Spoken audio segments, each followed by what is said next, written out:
یہ ویڈیو سیاسی بالکل نہیں، لیکن ایک سیاسی شخصیت کے بارے میں ہے، عمران خان صاحب کے بارے میں۔ میں کچھ وقت سوچتا رہا کہ یہ ویڈیو بناؤں یا نہیں،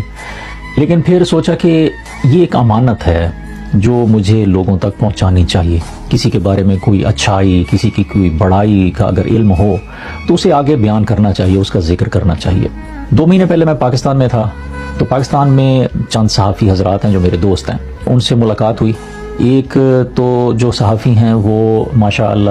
ان کا بڑا مقام ہے، بڑا نام ہے، very nice person, very honest person. وہ اس طرح کے نہیں ہیں کہ بک جانے والے یا غلط بیانی کرنے والے، کیونکہ میں انہیں پرسنلی جانتا ہوں۔ ان سے میری ملاقات ہوئی، تو اب صحافی حضرات ان کو موقع ملتا رہتا ہے، کبھی کبھی دیا جاتا ہے کہ اڈیالہ میں جا کر وہ خان صاحب سے ملاقات کرتے ہیں۔ تو وہ جب خان صاحب سے ملے تو انہوں نے خان صاحب سے ابھی ریسنٹلی تو انہوں نے خان صاحب سے کہا کہ خان صاحب اب تو لگتا ہے کہ سارا نظام ہی کچھ ایسی صورت اختیار کر گیا ہے کہ اب کوئی امید ہی نظر نہیں آتی کہ آپ اس حالت سے نکل بھی پائیں گے یا نہیں۔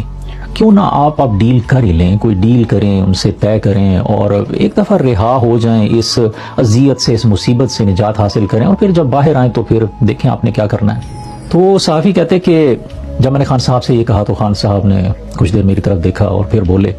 کہ یوسف علیہ السلام جب قید میں تھے، انہوں نے ایک اپنے ساتھی سے صرف اتنا کہہ دیا تھا کہ بادشاہ سے میرا ذکر کرنا، تو اللہ تعالیٰ نے یوسف علیہ السلام کی رہائی کو 6 سال مؤخر کر دیا تھا۔ تو خان صاحب کہتے ہیں کہ جو خدا یوسف علیہ السلام کا تھا وہی خدا میرا ہے، اور جس خدا کو معلوم تھا کہ یوسف علیہ السلام ناحق قید میں تھے، اس خدا کو یہ بھی معلوم ہے کہ عمران خان بھی ناحق قید میں ہے۔ اور جس طرح یوسف علیہ السلام کے لیے صرف اس کا اللہ کافی تھا، اسی طرح میرے لیے بھی میرا اللہ کافی ہے، اور میں اپنی رہائی کے لیے کسی سے بھی کوئی بات یا کوئی ڈیل ہرگز نہیں کروں گا، میرے لیے میرا اللہ کافی ہے۔ تو صحافی کہتے کہ اپنے سوال کا ایسا جواب سن کر میں تو بالکل خاموش ہو